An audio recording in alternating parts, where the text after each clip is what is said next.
So let's move on. Let's move on to the Washington football team. I'll let you go first, man. Well, who do you want to talk about?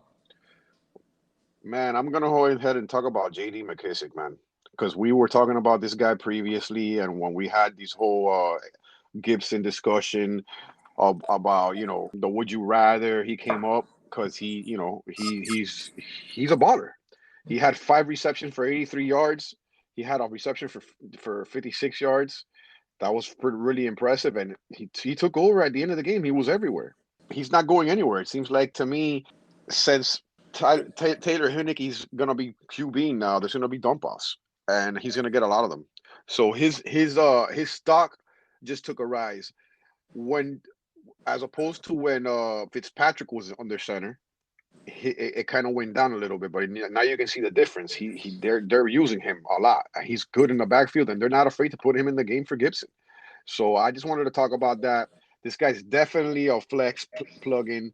I love what I saw. He looks faster. He put on like maybe 15, 20 pounds in the off season, so he's running a little harder. And since he has Gibson in front of him, this is the perfect guy that if anything happens to Gibson, or you need somebody to place in your starting lineup towards the end of the year to win a championship, this guy can very well be that guy. Yeah.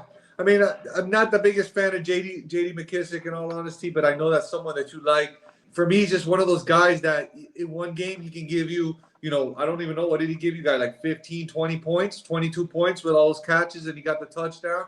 And in another game, like the first game, he can give you like 1 point because you never know, because his bread and butter is from the catching of the ball, and that really goes by the flow of the game.